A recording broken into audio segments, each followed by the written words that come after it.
bantu base South Africa ngcono sinichazele and silokhu siyichaza lento le kodwa abantu all along bebangafuni ukuzwisisa. Ilizwe lathatha eSouth Africa yathathwa ngo-1820, ithathwa Mangisi 1820. Between from 1820 up to 1910 sine history yayo yonke lento yenzakala. ESouth Africa kwalwa amangisi nama-Hollands la namhla kubizwa kuthiwa ezeNetherlands, balwela leli lizwe ezweni lethu thina singabantu abamnyama. Bathatha abantu abamnyama, abanye bama namangisi, amanye bama nama-Hollands, right? Kwaba nempi eSouth Africa 1820, amangisi baluwina ilizwe. Ngathi thina abantu abamnyama besihlukanisile, divided. Abanye bebasesayidini namangisi, abanye besesayidini nama-Hollands. Impi yawina yini amangisi, yathathwa lapho i-title deed yase-South Africa ithathwa i-England, the London. ILondon e-Africa kula mazwe ayi-54 yathatha amazwe ayi-34. Thina we are one of those countries ayi-34 athatha yini iLondon. Ngifuna ningizwe kahle. From 1820 up to 1910 kuningi okwenzakala between the amangisi nama-Hollands until kwathi makufika ngo-1910 kwenziwa the agreement of union building leni ibonayo namhlanje elapha ePitori. That was a unity ukuhlanganisa manje amangisi nama-Hollands bayenza that union building enibonayo lapha. Le namhlanje still sayibhadalela 17 million every year kuLondon.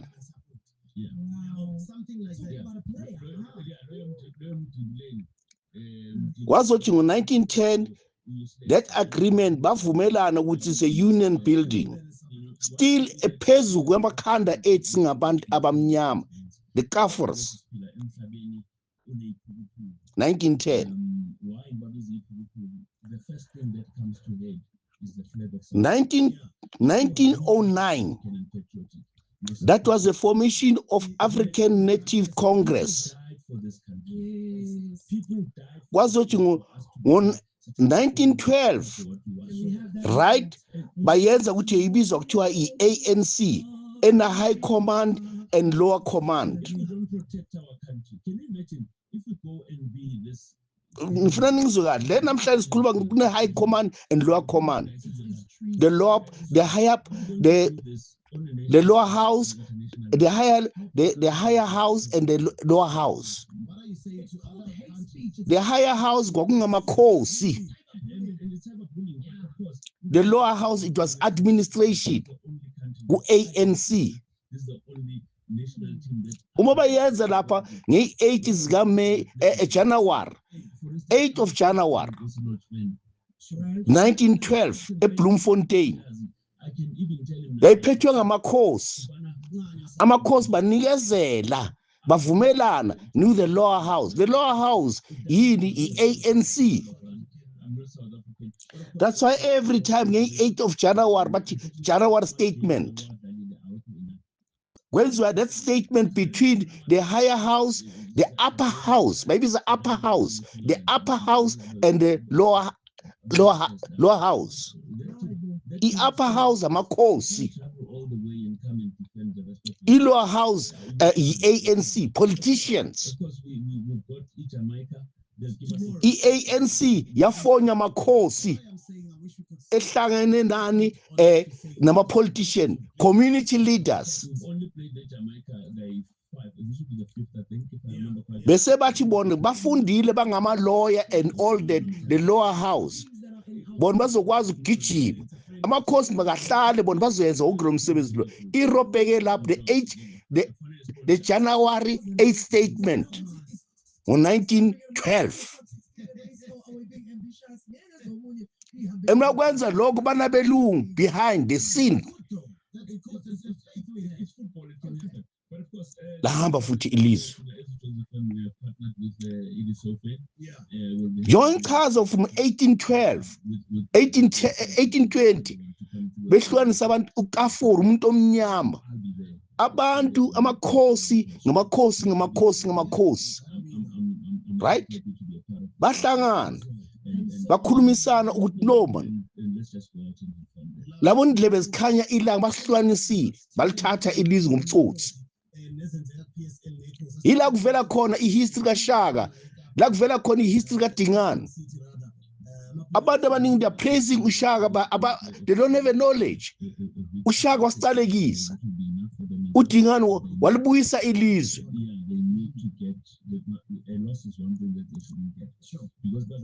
uShaka abantu bakithi ngifuna nje ukuthi ngibeke lento lena is in between of that 1820 until to 1910 ihistory kaShaka ilapho nehistory kaDingane ilapho nehistory yaboCetshwayo ilapho nehistory kaSenza ngakhona ilapho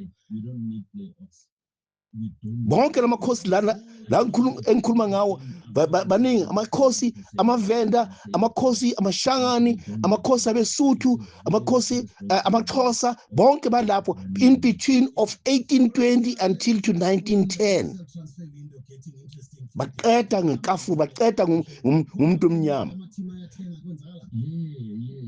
kwazothi ngo-2009 kwahlangana amakhosi ane understanding ukuthi no man asihlangane esikhulumeni kwafomeka this African Native Congress babona abangisi nani namaHollands ukuthi no iyahloma futhi iyahlasela lempi abantu abamnyama sibahlangene bombutho oyi-1 manje bavumelana manje abasafuna ukuthi sibasebenzise njengamakafuru babe sesayitini namangisi babe sesayitini namaHollands bayenza bafoma lesi formation ye-union building lesi ibhatalela 17 million every year lapha ePitori eTshwane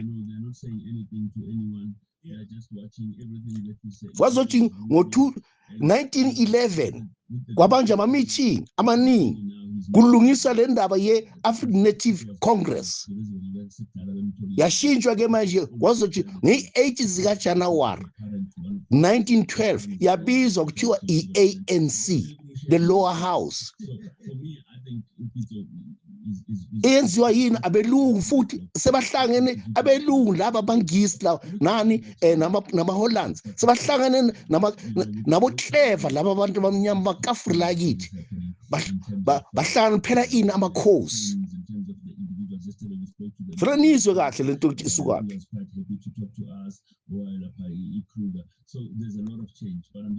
kwafonyeka ke manje the 8 January statement 1912 bajabula belungu amangisi namaHollands yahlala le title deed lapha phezulu eLondon title deed yase South Africa le title deed leyo yase South Africa sayithola ngabo 17th centuries kwakunezimpi nakhona nalapho uma belwa bona futhi thina ngaleso sikhathi leso kwakwaziwa ukuthi kunelizwe lakwaXhosa kunelizwe sasihlukanisiwe sise South Africa but saziwa ukuthi singamanguni kungako kwakukhona izimpi bantu bakithi izimpi zomdabu la uShaka wayelwa khona nabeSuthu umshweshwe la umshweshwe belwa khona namaXhosa aboNcele yila kuchamuka khona legama lika Gibson Makhanda uGibson Makhanda kusuGibson Makhanda uNcele Siboko Ncele Isiboko uma bakhuluma ngendaba ka-Nelson Rolihlahla Mandela ukuthi unguGibson Makhanda isukela from lapho uGibs uNxele lona Makhanda wazalwa ngo-1770 walwa impi nabelungu 1 year. Nginayo yonke le history le ngiphethe ngizoyifaka emva kwale nkulumo le nizwe kahle. Ithi ngiqale ke manje ngiqhubeke from 8 January statement 1912 from there kwenzakalani kwazothi ke nge-18 zika July 1918 kwazaleka manje abantu abanjengabo Nelson Rolihlahla Mandela. They are not there. They were not there kathuzwele 8 bengazalwa uMandela. Akukhuluma Makoya Mandela.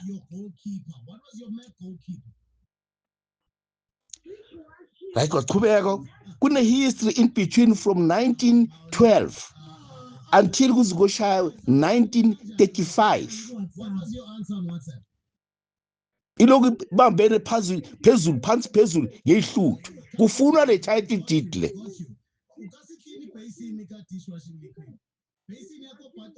Kwaze kwathi uHitler, right, waqala i-First World War elwisana namanye amazwe amaningi especially amaJuda elwela ukuthi why nihamba nohlukumeza ini iAfrika. The only country in the whole world engazange colonize iAfrika it's Russia bantu bakithi. Adolf Hitler kahle aqala ngo-Adolf Hitler ubaba wakhe ngikhohle just igama lakhe. Adolf Hitler is a son. John Bonnet, the First World War yaqala ubaba wakhe uHitler.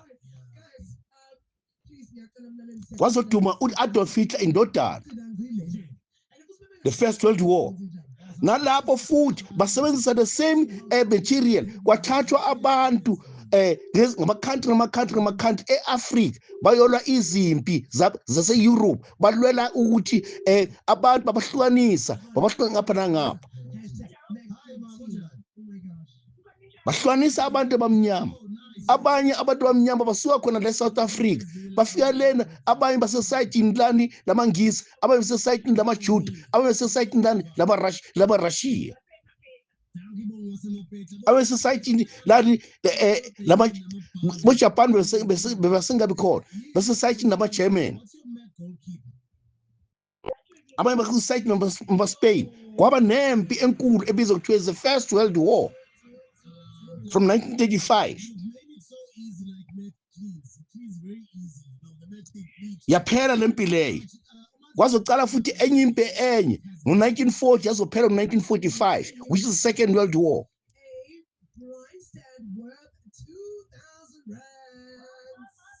After impi ka-Second World War kwavunyelana ukuthi akungeke kusaba khona impi the Third World War izoliwa ngani ngezikhali chemicals ngoba kwafa abantu abaningi abanye balahlele emalwandle imphefumulelo abantu labo abantu base-Afrika abaningi bafele emalwandle e-Indian Ocean nale ocean lena le phezulu bayibiza ukuthi Arctic Ocean balahlela lapho. Abanye bafela emazweni phakathi like for instance khona manje sinendawo lana ngase-Bushbuck Ridge between umkhulu usuka eHazyview not Hazyview uma usuka ePhalaburu kumgwaqo obizwa ukuthi R40 usuka from Phalaburu uphelele eSwazini odouble up from Phalabura udlule Akenhoek, Bushbuck Ridge, Hazyview, White River, Nelspruit, Barberton uphelele eSwazini. Lapha ngase-Akenhoek uma uqhamuka kunendlela leqhamuka ngase-Elento ngase la kunebizwa ukuthi the cradle of Eye of God, right? Ngikhohlwa just it's R lo mgwaqo lo ukuthi yini ngiyakhohlwa but eceleni komgwaqo lo kunentaba ebizwa kuthiwa eMuhuluhulu. Amathambo abogogo omkhulu bethu amashangani, amavenda, amapedi, abesuthu, namaZulu, inhlobo ngeinhlobo, babalahlela lapho kwayenziwa a mass grave. Abantu abafela empini balwela ini? Balwela i-First World War ne-Second World War. Wazothi ngo-1948 amangisi banikezela ke bakuthi no, sililwe, it's enough. Sicela ukuthi ke manje nina ngama-Hollands ngoba sekuphume isizwenyana esincane, asafuni ukuzibiza ukuthi singama-Holland, sesizibiza ukuthi singama-Afrikaner. Ama-Hollands beyahlala kuphi e-Afrika, bazibiza ukuthi bona bangama-Afrikaner, ama-Boers, bonga bangamafama. I-England yanikezela ke kubo ngo-1948 yathi no, siyanikezela sibambeleni leli lizwe. I-title deed sasekuphi? Isele eLondon, e-House of Lords.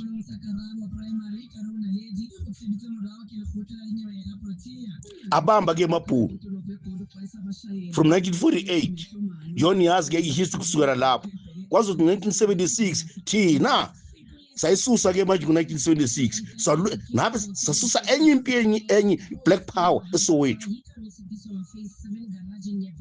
Kwazothi ngo-1984 sasusa futhi enye impi enye ye-UDF, United Democratic Front, different political party efana naye lento lebiza kuthiwa Conference of the Left. Ngokamacembu ahlukahlukene. I was partly myself, I was involved in the Cherry Court. Now Mbazi Mashilowa. I was definitely, I was part and parcel. Mina ngokwami ngilwile impi ye-UDF, ngilwile impi ye-Black Power 1976. Impi ka-1976 ngiyilwe ngisase-youth. Impi ye-UDF ngiyilwe sengubaba, senginabantwana, senginomuzi. UDF, United Democratic Front, siyilwa konke la e-KZN, Gauteng, Mpumalanga, Limpopo. Abantu basiyahlanya, sisebenza, sidotshe emsebenzini, sidotshe imoto zabelungu, sihambe senza i-chaos. La eGauteng, la eBrixton Tower, la iBrixton Tower yasazi United Democratic Front. Imele yellow. Yasazi, they know us. Must march a little bit Johannesburg 1986, but Cape Town, KZN, Durban, that was United Democratic Front. Impi yethu leyo.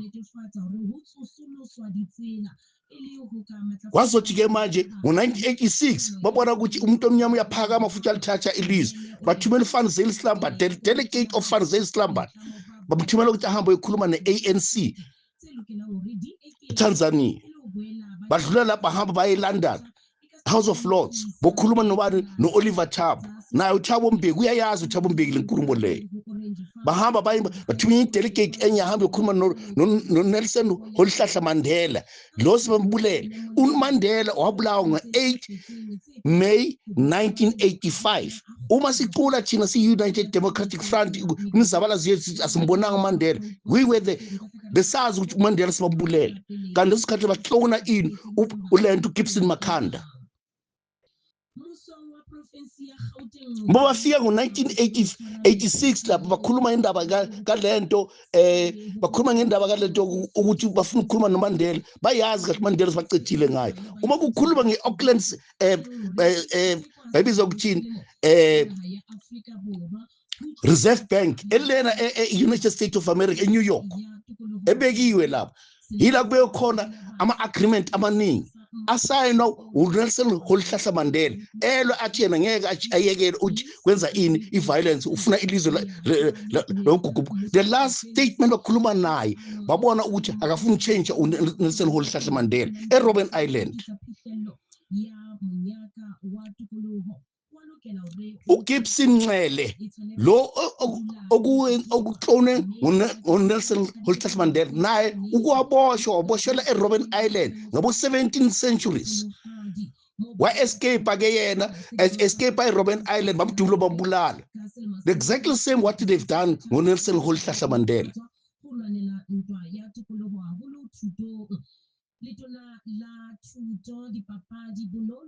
so ngizaba ukufika la sikhona khona besengiyakhona manje ngifuna ukufika la sikhona khona manje kwazothi ke ngo-1994 uma sebavumelene yonke lenyaka lena ngiyijampile yonke history ukuthi ngiyazi ukuthi kwenzakalani bakhipha lapha the treason trial lezi zaserivonia Mandela bengekho lapha right 1989 ngepressure besisiyenziwa yini United Democratic Front UDF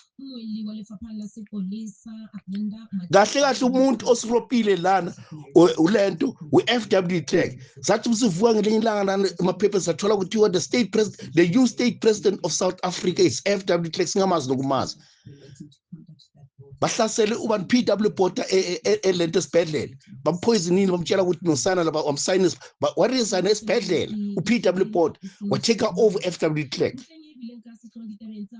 ngoba angafuni PW Botha ukuthi avumelane nani nalento sikayibona yenzeka ukuthi ngabani kuyilwe impi yephambili and uPW Botha wayezosinceda ngoba sizolithatha ilizwe singabantu abamnyama ngendlela besingasesinamandla ngakhona nawo ndotsotsi lona wasirop FW de Klerk wasirop FW de Klerk uyeke wathumela ofanze isilaba bagijima phansi phezulu umhlaba wonke jikelele kwenziwa yonke nomkhonyuvu lona wenziwayo bathi mabafika lena ke kwathiwa no now amabhunu ama-Afrikaner abanayo i-title deed from 1948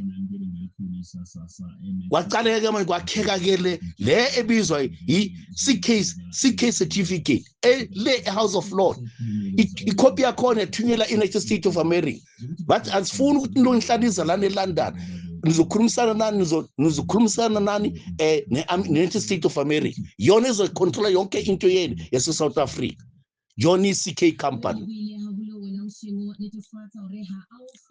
umakhosi lana ubala abantu abayi-3 phela banikezana ama-position uRupert ukhona lapho uRamaphosa ukhona lapho uJulius Malema ukhona lapho nabanye bakhona members of the ANC nabanye be-DA bakhona lapho it's a cabinet yani ye-CK yafomeka le CK certificate amagama ethu thina singaba we the citizen of South Africa my birth certificate aid we are an asset on that CK certificate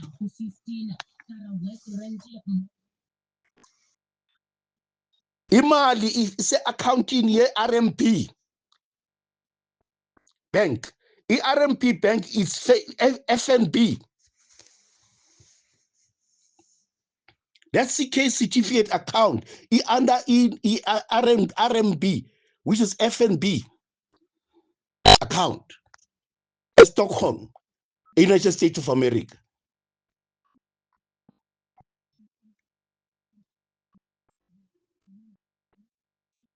John ibona khona manje kuphansi phezulu kwenziwa and all that ngifika manje kule gaba leli alikhuluma nje makhosi umakhosi amasotsha akusimasotsha ethu acontrola i-America United States of America amaphoyisa acontrola yonke into yethu bantu bakithi ibhedlela everything yonke into all those 10 doors zani zika-government zicontrola yini zicontrola United States of America kwa state president lona uzibiza ukuthi uyi-state president usebenzela ini United States of America uDonald Trump iboss kaRamaphosa uyithanda engathandi fanele laleli uDonald Trump so wonke lamazi i-34 right angaphansi kwe-Commonwealth eLondon acontrola yini United States of America United States of America is a police of the world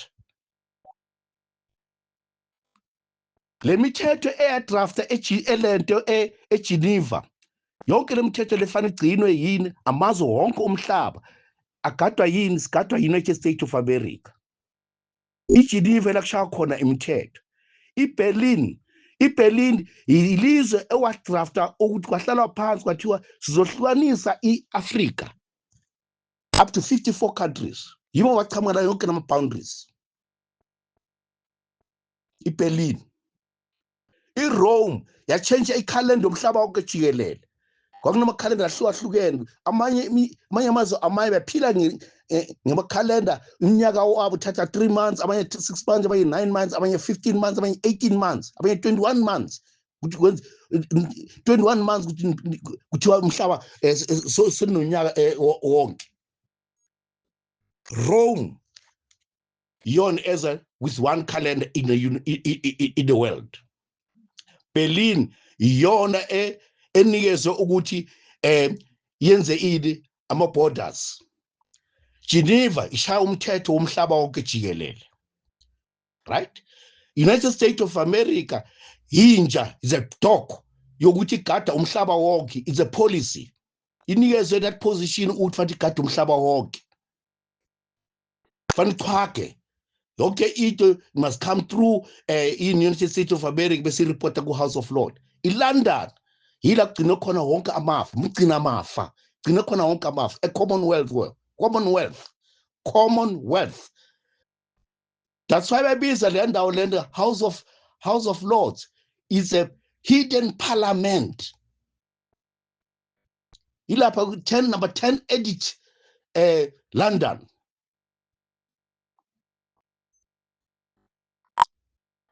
Oliver Tambo nabo Thabo Mbeki bayazi le ndawo leyo.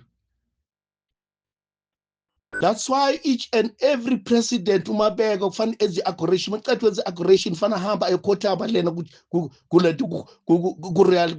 Royal Monarchy ku Charles ku Elizabeth, Queen Elizabeth.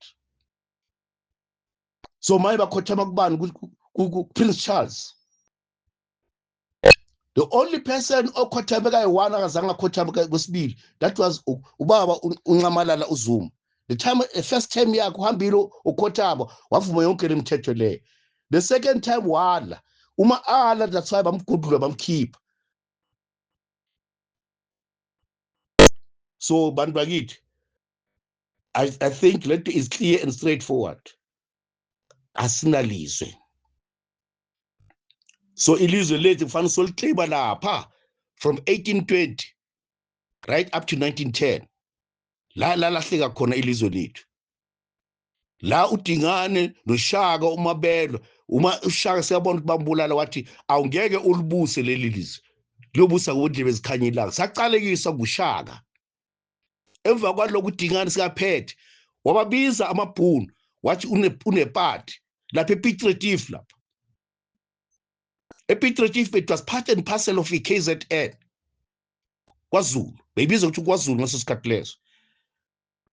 Wathi shiyani zonke ikhali zeni le ngenani lana. That's why kwafika legama lokuthi bulalana abathakathi. Wabulala amabhunu wabhuca ngezikhali ngemikhonto amaZulu wasala amabhunu ayi2 aphuma baleka. Omunye wabo uPiet Retief wahamba ushaya umkhosi ukuthi na amaZulu basibulele. Besibizele ukuthi iphathi kanti wabulala you know yazi ibhlu uma sekukhuluma manje ngale zimpilo izimpi zaseNgqongwe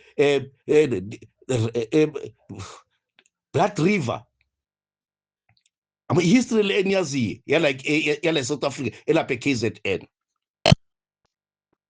So ngizama ukuchaza ke abantu bakithi ukuthi thina singabantu abamnyama eSouth Africa elethi ilizwe sofana soliclaiba to the makhosi kwaRoger Makhosi aRoger ma-politician and the very same politician abaropile yile nhlangano sesekhona namhlanje iANC yona iyasithengisa. Inhloso ye-ANC it was not ukuthi liberate umuntu omnyama. Inhloso ye-ANC it was ukuqhubekela phambili colonizing nabo babe yi-part and parcel yalento eyenzakala yenziwe yini abelungu. So singamangala uma babona namhlanje benza yonke lento beyenzayo. So istrategy esisha abanye basithathile manje babize bonke labantu abangaphandle ezizwe ezihluphekayo emazweni as national foreigners babarejistile ukuthi bafanele bavotele iANC. Still basalwa solela ukuthi kufanele uphathe bona leli lizwe. Akunanhlangano enye ezoyiphatha leli lizwe ngaphandle kweANC. So manje kufanele kuhlukanise between manje the upper house and the lower house. The upper house amakhosi The lower house, political party, ANC. ANC is at the lower house. The upper house, amakhosi. Before kwenziwa that 8 January statement ka-1912. I think kuyazwakala makhomanda. Commander morning. Wonke umuntu ulalele. That's a history ime kanjalo. Okuningi ngachaza ukudlula lapho.